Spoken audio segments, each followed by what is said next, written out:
ಇದು Bigg Boss Kannada season 12 day 2ದು review video. ಈ ಎಪಿಸೋಡ್ದು ಹೈಲೈಟ್ ಏನಂತ ಅಂದರೆ ಬಿಗ್ ಬಾಸು ಒಂದು ಅನೌನ್ಸ್ಮೆಂಟನ್ನು ಮಾಡ್ತಾರೆ. ಈ ಸೀಸನಲ್ಲಿ ಥರ್ಡ್ ವೀಕೆ ಒಂದು ಫಿನಾಲೆ ನಡೆಯುತ್ತೆ. ಅವ್ರು ಅದನ್ನು ಕ್ಲಿಯರಾಗಿ ಹೇಳೋದಿಲ್ಲ. ಡಬಲ್ ಫಿನಾಲೆ ಇರ್ಬೋದು, 2 ವಿನ್ನರ್ಸ್ ಆದರೂ ಇರ್ಬೋದು ಈ ಸೀಸನಲ್ಲಿ. ಅದಕ್ಕೂ ಮುಂಚೆ ನೀವು ಒಬ್ರೊಬ್ರಾಗೆ ಎಲಿಮಿನೇಟ್ ಆಗ್ಬೋದು ಅಥವಾ ಗ್ರೂಪಾಗಾದರೂ ಎಲಿಮಿನೇಟ್ ಆಗ್ಬೋದು. ಅಲ್ಲಿವರೆಗೂ ಈ ಮನೇಲಿ ಯಾರೂ ಸೇಫ್ ಇಲ್ಲ ಅಂತ ಅಂದರು. ಆ್ಯಂಡ್ ವೀಕ್ಲಿ ಟಾಸ್ಕ್ ಇರುತ್ತೆ. ಪ್ರತಿ ವೀಕ್ ಟಾಸ್ಕಲ್ಲಿ ಯಾರು ಗೆಲ್ತಾರೋ ಅವರೊಬ್ಬರು ಫೈನಲಿಸ್ಟ್ ಆಗ್ತಾರೆ. ಆ್ಯಂಡ್ ಫಿನಾಲೆ ಯಾರು ಗೆಲ್ತಾರೋ ಅವರು ವಿನ್ನರ್ ಆಗ್ಬೋದು ಅಂತ ಹೇಳಿದ್ರು. ಇದು ಹೊಸ ಕಾನ್ಸೆಪ್ಟ್. ಇದು ಥರ್ಡ್ ವೀಕಲ್ಲಿ ಫಿನಾಲೆ ಇರೋದು. ಬಟ್ ಅದೇನಂತ ಹೇಳಿ ಇನ್ನೂ ಯಾರಿಗೂ ಸರಿಯಾಗಿ ಕ್ಲಾರಿಟಿ ಇಲ್ಲ. ಅದಾದಮೇಲೆ ಒಂದು ಟಾಸ್ಕ್ ಇತ್ತು. ಎಲ್ಲ ಒಂಟಿಗಳು 2 ಜಂಟಿಗಳನ್ನ ಚೂಸ್ ಮಾಡಬೇಕಿತ್ತು. 2 ಪೇರ್ ಆಫ್ ಜಂಟಿ ಯಾರು ಈ ಫೈನಲಿಸ್ಟ್ ಆಗೋಕ್ಕೆ ಈ ವಾರದ ಟಾಸ್ಕಲ್ಲಿ ಅನ್ಹರರು ಅಂತ. ಇದರಲ್ಲಿ ಕಾಕ್ರೋಚ್ ಸುದಿ ಅವರು, ಮಾಳು ಆ್ಯಂಡ್ ಸ್ಪಂದನ ಅವರು ಮತ್ತು ಕರಿಬಸಪ್ಪ ಆ್ಯಂಡ್ ಅಮಿತಾ ಅವ್ರದ್ದು ನೇಮ್ಸ್ನ ಸೆಲೆಕ್ಟ್ ಮಾಡ್ತಾರೆ. ರೀಸನ್ ಏನಂತ ಅಂದರೆ ಮಾಳು ಆ್ಯಂಡ್ ಸ್ಪಂದನ ಅವ್ರಿಗೆ ಮೋಸ್ಟ್ಲಿ ಎಲ್ಲರೂ ಕೊಟ್ಟಿದ್ದ ರೀಸನ್ನು ಅವರಿನ್ನೂ ಎಲ್ಲ ಮನೆಯವ್ರ ಜೊತೆನೂ ಮಾತಾಡ್ತಾ ಇಲ್ಲ, ಅಷ್ಟಾಗಿ ಮಿಂಗಲ್ ಆಗ್ತಾ ಇಲ್ಲ ಅಂತ. ಅದೇ ರೀಸನ್ನು ಕರಿಬಸಪ್ಪ ಆ್ಯಂಡ್ ಅಮಿತಾ ಅವ್ರಿಗೂ ಕೊಟ್ಟರು. ಆ್ಯಂಡ್ ಈ ವಾರ ಗ್ರಾಸರೀಸ್ ಕಳ್ಕೊಂಡಿದ್ದಕ್ಕೆ ಕಾರಣ ಇವರಿಬ್ಬರು ಆಗಿರೋದ್ರಿಂದ ಅವ್ರ ಹೆಸ್ರೂ ಸಹ ಕೆಲವರು ಕೊಟ್ಟರು. ಧನುಷ್ ಅವರು ಅಮಿತ್ ಆ್ಯಂಡ್ ಕರಿಬಸಪ್ಪ ಅವ್ರನ್ನ ಚೂಸ್ ಮಾಡಿದ್ರು. ಆ್ಯಂಡ್ ಮಾಲು ಆ್ಯಂಡ್ ಸ್ಪಂದನ ಅವ್ರನ್ನ ಚೂಸ್ ಮಾಡಿದ್ರು.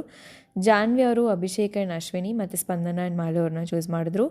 ಅಶ್ವಿನಿ ಗೌಡ ಅವರು ಕಾವ್ಯ ಆ್ಯಂಡ್ ಗಿಲ್ಲಿ ಅವ್ರನ್ನ ಆ್ಯಂಡ್ ಸ್ಪಂದನ ಆ್ಯಂಡ್ ಮಾಲು ಅವ್ರನ್ನ ಚೂಸ್ ಮಾಡಿದ್ರು. ಮಲ್ಲಮ್ಮ ಅವರು Gilli and Kavya and Malu and Spandana ಅವ್ರನ್ನ ಚೂಸ್ ಮಾಡಿದ್ರು. ಧ್ರುವಂತ್ ಅವರು Satish and Chandraprabha and Spandana and Malu ಅವ್ರನ್ನ ಚೂಸ್ ಮಾಡಿದ್ರು. ಈ ಸೆಲೆಕ್ಟ್ ಮಾಡೋ ಟೈಮಲ್ಲಿ ಯಾರು ಜಂಟಿಗಳನ್ನ ಚೂಸ್ ಮಾಡಿದರು ಅವರು ವಾಪಸ್ ವಾದ ಕೂಡ ಮಾಡಬಹುದಿತ್ತು. ಆ್ಯಂಡ್ ಮೋಸ್ಟ್ಲಿ ಎಲ್ಲರೂ ಕೊಟ್ಟಿದ್ದ ರೀಸನ್ಸು ಇವರು ಯಾರ್ಯಾರ ಹೆಸರನ್ನ ತೊಗೊಂಡಿದ್ದಾರೆ ಅವರೆಲ್ಲ ಮನೇಲಿನೂ ಕಾಣಿಸ್ಕೊಡ್ತಾ ಇಲ್ಲ, ಆ್ಯಕ್ಟಿವ್ ಆಗಿಲ್ಲ, ಯಾರ ಜೊತೆನೂ ಮಾತಾಡ್ತಾ ಇಲ್ಲ ಅಂತ. ಎಸ್ಪೆಷಲಿ ಇದು ಮಾಳು ಅವ್ರಿಗೆ ಜಾಸ್ತಿ ಹೇಳಿದ್ರು. ಅವ್ರು ಯಾರ ಜೊತೆನೂ ಇನ್ನೂ ಮಿಂಗಲ್ ಆಗ್ತಾ ಇಲ್ಲ, ಬರೀತಾ ಇಲ್ಲ, ಮಾತಾಡ್ತಾ ಇಲ್ಲ ಅಂತ. ಈ ನಡೆಯೋ ಟೈಮಲ್ಲಿ ಅಶ್ವಿನಿ ಗೌಡ ಅವ್ರದ್ದು ಆ್ಯಂಡ್ ಗಿಲ್ಲಿ ಆ್ಯಂಡ್ ಕಾವ್ಯ ಅವ್ರದ್ದು ಸ್ವಲ್ಪ ವಾದ ವಿವಾದ ನಡೀತು. ಯಾಕಂದರೆ ಆ ಎಪಿಸೋಡ್ ಬೆಳಗ್ಗೆಯಿಂದ ಗಿಲ್ಲಿ ಅವರು ಯಾರು ಒಂಟಿಗಳು ಈ ಮನೆಯ ಅರಸಿಯರು ಯಾರಿದ್ದಾರೆ ಅವ್ರು ಹೇಳಿದ ಇನ್ಸ್ಟ್ರಕ್ಷನ್ಸ್ನ ಅಷ್ಟಾಗಿ ಫಾಲೋ ಮಾಡ್ತಾ ಇರಲಿಲ್ಲ, ತುಂಬಾ ನೆಗ್ಲೆಕ್ಟ್ ಮಾಡ್ತಾಯಿದ್ರು. ಆ್ಯಂಡ್ ಅವ್ರು ಹೇಳಿದ್ದನ್ನು ಕರೆಕ್ಟಾಗಿ ಕ್ಲಿಯರಾಗಿ ಫಾಲೋ ಮಾಡ್ತಾ ಇಲ್ಲ. ಆ್ಯಂಡ್ ಅವ್ರು ಕರೆದ್ರೆ ಬರೋಕ್ಕೂ ಸಹ ತುಂಬ ಟೈಮ್ ತೊಗೋತಾಯಿದ್ರು. ಆ್ಯಂಡ್ ಅದಕ್ಕೆ ಅಶ್ವಿನಿ ಗೌಡ ಅವರು ಗಿಲ್ಲಿ ಅವ್ರಿಗೆ ಕೆಲವೊಂದು ವಿಚಾರನ ನೀವು ತುಂಬ ಪರ್ಸ್ನಲಾಗಿ ತೊಗೊತಾ ಇದ್ದೀರಾ, ಗೇಮ್ ರೀತಿಯಲ್ಲಿ ತೊಗೋತಾ ಇಲ್ಲ ಅಂತ ಹೇಳಿದ್ರು. ಅದಕ್ಕೆ ಗಿಲ್ಲಿ ಆ್ಯಂಡ್ ಕಾವ್ಯ ಅವರು ವಾಪಸ್ ವಿವಾದ ಸಹ ಮಾಡಿದ್ರು. ಆ್ಯಂಡ್ ಇಬ್ಬರು ಒಬ್ಬರನ್ನ ಏಕವಚನದಲ್ಲಿ ಕೂಡ ಅಡ್ರೆಸ್ ಮಾಡಿಕೊಂಡ್ರು, ಕಾವ್ಯ ಆ್ಯಂಡ್ ಅಶ್ವಿನಿ ಗೌಡ ಅವರು. ಇದರಲ್ಲಿ ಹೈಯೆಸ್ಟ್ ವೋಟ್ಸ್ ಬಿದ್ದಿದ್ದು ಸ್ಪಂದನ ಆ್ಯಂಡ್ ಮಾಲ ಅವ್ರಿಗೆ, ಗಿಲ್ಲಿ ಆ್ಯಂಡ್ ಕಾವ್ಯ ಅವ್ರಿಗೆ ಆ್ಯಂಡ್ ಅಮಿತ್ ಆ್ಯಂಡ್ ಕರಿಬಸಪ್ಪ ಅವ್ರಿಗೆ. ಸೊ ಅವರು ಈ ವಾರದ ವೀಕ್ಲಿ ಟಾಸ್ಕಲ್ಲಿ ಪಾರ್ಟಿಸಿಪೇಟ್ ಮಾಡುವಂತಿಲ್ಲ ಅಂತ ಆಯಿತು. ಅದಾದಮೇಲೆ ಈ 3 ಜನ ಏನು ಅನ್ಹರರು ಅಂತ ಇವಾಗ ಅನ್ನಿಸ್ಕೊಂಡಿದ್ದಾರೆ ಅವ್ರಿಗೆಲ್ಲ ಅನ್ಹರರು ಅಂತ ಒಂದು ಬೋರ್ಡ್ ಸಹ ಧರಿಸ್ಕೊಳಕ್ಕೆ ಹೇಳಿದರು. ಅದಾದಮೇಲೆ ಈ ಎಪಿಸೋಡಲ್ಲಿ ನಡೆದಿದ್ದು ಇನ್ನೊಂದು ಹೈಲೈಟ್ ಏನಂತ ಅಂದರೆ ಒಂಟಿಗಳು ತಮ್ಮ 3 ಬಾಸ್ಕೆಟ್ ಗ್ರೋಸರಿ ಬಿಟ್ಟು ಮಿಕ್ಕಿದೆಲ್ಲ ಗ್ರೋಸರೀಸ್ನು ವಾಪಸ್ ಬಿಗ್ ಬಾಸ್ಗೆ ಕೊಡಬೇಕಾಗಿತ್ತು. ಯಾಕಂದರೆ ಜಂಟಿಗಳು ಏನಿದ್ದಾರೆ ಅವರು ಹೌಸ್ ರೂಲ್ಸ್ನ ಫಾಲೋ ಮಾಡ್ತಾ ಇರಲಿಲ್ಲ.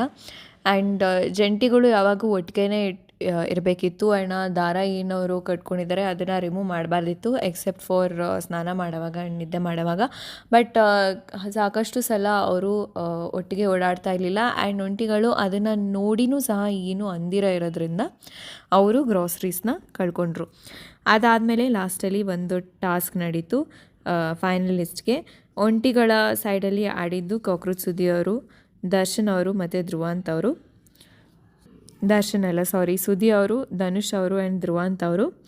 ಆ್ಯಂಡ್ ಜಂಟಿಗಳ ಸೈಡಲ್ಲಿ ಆಡಿದ್ದು ಅಭಿಷೇಕ್ ಆ್ಯಂಡ್ ಅಶ್ವಿನಿ ಅವರು, ಸುರೇಶ್ ಆ್ಯಂಡ್ ಚಂದ್ರಪ್ರಭಾ ಅವರು, ರಾಶಿಕಾ ಮತ್ತು ಮಂಜು ಅವರು. ಟಾಸ್ಕನ್ನ ವಿನ್ ಆಗಿದ್ದು ಒಂಟಿಗಳು, ಅದು ಕಾಕ್ರೋಚ್ ಸುದಿ, ಧನುಷ್ ಗೌಡ ಅವರು ಮತ್ತು ಧ್ರುವಂತ್ ಅವರು. ನೆನ್ನೆ ಎಪಿಸೋಡು ಸಹ ನನಗೆ ಅಷ್ಟೊಂದು ಇಂಟ್ರೆಸ್ಟಿಂಗ್ ಎಪಿಸೋಡ್ ಅಂತ ಏನೂ ಅನಿಸ್ಲಿಲ್ಲ. ಈ ವರ್ಷ ಯಾಕೋ ಸ್ವಲ್ಪ ಪೇಸ್ ಸ್ಲೋ ಆಗಿದೆ ಸೀಸನ್ದು ಅಂತ ನನಗನ್ನಿಸ್ತು. ಕೆಲವೊಂದು ಕಂಟೆಸ್ಟೆಂಟ್ಸ್ದು ಒಳ್ಳೆ ಸ್ಕ್ರೀನ್ ಪ್ರೆಸೆನ್ಸ್ ಇದೆ, ಚೆನ್ನಾಗಿ ಸ್ಕ್ರೀನಲ್ಲಿ ಕಾಣಿಸ್ಕೋತಾರೆ. ಬಟ್ ಇನ್ನೂ ಕೆಲವರು ಇವಾಗ ಆಗಲೇ 2 ಡೇಸ್ ಆಗಿದೆ, ಬಟ್ ಅವ್ರು ಕಾಣಿಸ್ತಾ ಇಲ್ಲ ಅಂತ ಹೇಳೋಕ್ಕಾಗಲ್ಲ. ಬಟ್ ಕೆಲವರು ಅಂದರೆ ಒಂದು ಸಲನೂ ಕಾಣಿಸೇ ಇಲ್ಲ. ಅದ್ರ ರೀತಿಯಾಗಿ ಜಡ್ಜ್ಮೆಂಟ್ ಮಾಡಬೇಕಂದ್ರೆ ಸೂದಿ ಅವರು ಕಾಣಿಸ್ಕೋತಾ ಇದ್ದಾರೆ, ಕಾವ್ಯ ಅವರು ತುಂಬಾ ಚೆನ್ನಾಗಿ ಆಟ ಆಡ್ತಾ ಇದ್ದಾರೆ, ಸತೀಶ್ ಅವರು ಒಂದು 5 ಮಿನಿಟ್ಸ್ ಅವ್ರ ಸ್ಕ್ರೀನ್ ಪ್ರೆಸೆನ್ಸ್ ಇದೆ, ಗಿಲ್ಲಿ ಅವರು ತುಂಬ ಚೆನ್ನಾಗಿ ಆಟ ಆಡ್ತಾ ಇದ್ದಾರೆ. ಆ್ಯಕ್ಚುಲಿ ಇವನ್ ಅವ್ರ ಇನ್ಸ್ಟ್ರಕ್ಷನ್ಸ್ ಫಾಲೋ ಮಾಡಲಿಲ್ಲ, ಆದರೂ ಈ ಗೇಮ್ನ ಒಬ್ರೊಬ್ರಿಗೆ ಆಟ ಆಡೋದಕ್ಕೆ ಒಂದೊಂದು ವಿಧಾನ ಇರುತ್ತೆ. ಅವ್ರ ಸ್ಟ್ರಾಟಜಿಯಲ್ಲಿ ಅವರು ಹೈಲೈಟ್ ಹೆಂಗೆ ಆಗಬೇಕು ಆ ರೀತಿಯಲ್ಲಿ ಚೆನ್ನಾಗಿ ಆಟ ಆಡ್ತಾ ಇದ್ದಾರೆ ಗಿಲ್ಲಿ ಅವರು ಆ್ಯಕ್ಚುಲಿ. ಆ್ಯಂಡ್ ಜಾನ್ವಿ ಅವರು ಸಹ ಕಾಣಿಸ್ಕೋತಾ ಇದ್ದಾರೆ, ಅವ್ರ ಒಪಿನಿಯನ್ಸ್ನ ಚೆನ್ನಾಗಿ ಹೇಳ್ತಾ ಇದ್ದಾರೆ. ಧನುಷ್ ಅವರು ಟಾಸ್ಕ್ ಎಲ್ಲ ಚೆನ್ನಾಗಿ ಆಟ ಆಡ್ತಾ ಇದ್ದಾರೆ. ಚಂದ್ರಪ್ರಭಾ ಅವರು ಅಷ್ಟೊಂದಾಗಿ ಕಾಣಿಸ್ಕೋತಾ ಇಲ್ಲ. ಆ್ಯಂಡ್ ಮಂಜು ಅವ್ರನ್ನ ನಾನಿನ್ನೂ ಸ್ಕ್ರೀನಲ್ಲಿ ನೋಡಲೇ ಇಲ್ಲ. ರಾಶಿಕಾ ಅವ್ರನ್ನೂ ಸಹ ನಾನಿನ್ನೂ ನೋಡಲಿಲ್ಲ ಸ್ಕ್ರೀನಲ್ಲಿ. ಅಭಿಷೇಕ್ ಅವರು ಟ್ರೈ ಮಾಡ್ತಾಯಿದ್ದಾರೆ. ನನಗೆ ನೆನ್ನೆ ಎಪಿಸೋಡ್ ನೋಡ್ಬಿಟ್ಟು ಅನ್ನಿಸ್ತು, ಅಭಿಷೇಕ್ ಅವರು ಆ್ಯಕ್ಚುಲಿ ಒಂದು ಲವ್ ಟ್ರ್ಯಾಕ್ ರನ್ ಮಾಡೋದಕ್ಕೆ ಟ್ರೈ ಮಾಡ್ತಾ ಇದ್ದಾರೆ ಅಂತ. ಇದು ಸೀಸನ್ ಬೈ ಸೀಸನ್ ನಡೆಯುತ್ತೆ, ಯಾರಾದರೂ ಒಬ್ಬರು ಈ ಲವ್ ಸ್ಟೋರಿದು ಆ್ಯಂಗಲ್ನ ಸ್ಟಾರ್ಟ್ ಮಾಡ್ತಾರೆ. ಮೇ ಬಿ ಅದೇ ಅವರ ಸ್ಟ್ರಾಟಜಿ ಆಗಿರ್ಬೋದು. There is no right way to win this game ಅಲ್ವಾ.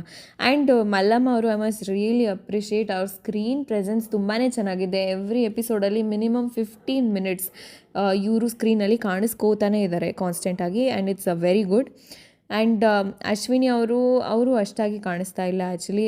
ಧ್ರುವಾಂತ್ ಅವರು ಕೂಡ ಅಷ್ಟೊಂದಾಗಿ ಕಾಣಿಸ್ತಾ ಇಲ್ಲ. ಕರಿಬಸಪ್ಪ ಅವರು ಒಂದು 5 ಮಿನಿಟ್ಸ್ ಅವ್ರ ಸ್ಕ್ರೀನ್ ಪ್ರೆಸೆನ್ಸ್ ಇದೆ, ಈಸ್ ಆಲ್ಸೋ ಟ್ರೈಯಿಂಗ್. ಅದಾದಮೇಲೆ ಮಾಳವರು ಇಷ್ಟು ದಿನ ಮಾತಾಡ್ತಾ ಇರಲಿಲ್ಲ, ಬಟ್ ನೆನ್ನೆ ಎಪಿಸೋಡಲ್ಲಿ ವಾಪಸ್ ಒಂಟಿಗಳಿಗೆ ಉತ್ತರ ಕೊಡುವಾಗ ಇವತ್ತಿಂದ ಚೆನ್ನಾಗಿ ಮಾತಾಡ್ತೀನಿ, ಆಟ ಆಡ್ತೀನಿ ಅಂತ ಹೇಳಿದ್ದಾರೆ. ನೋಡೋಣ ಅವ್ರು ಏನು ಮಾಡ್ತಾರೆ ಅಂತ. ಆ್ಯಂಡ್ ಸ್ಪಂದನ ಅವರು ಸ್ಕ್ರೀನಲ್ಲಿ ಅಷ್ಟಾಗಿ ಕಾಣಿಸ್ತಾ ಇಲ್ಲ. ಅಶ್ವಿನಿ ಗೌಡ ಅವರು ಅವರ ಒಪಿನಿಯನ್ಸ್ನ ಬೋಲ್ಡಾಗಿ ಹೇಳ್ತಾ ಇದ್ದಾರೆ. She is coming across as a very strong personality. And Amit ಅವರಿಂದ ಎಕ್ಸ್ಪೆಕ್ಟೇಷನ್ಸ್ ತುಂಬ ಹೈ ಇತ್ತು, ಬಟ್ ಅವ್ರು ಆ್ಯಕ್ಚುಲಿ ಸ್ಕ್ರೀನಲ್ಲಿ ಕಾಣಿಸ್ಕೋತಾನೆ ಇಲ್ಲ. ಆ್ಯಂಡ್ ಅವ್ರ ಒಪಿನಿಯನ್ಸು ಸಹ ಇಲ್ಲಿವರೆಗೂ ಅವರು ಎಲ್ಲೂ ಹೇಳಿಲ್ಲ. ಈ ವಿಡಿಯೋ ನಿಮಗೆಲ್ಲ ಇಷ್ಟ ಆಗಿದೆ ಅನಿಸುತ್ತೆ. Thank you.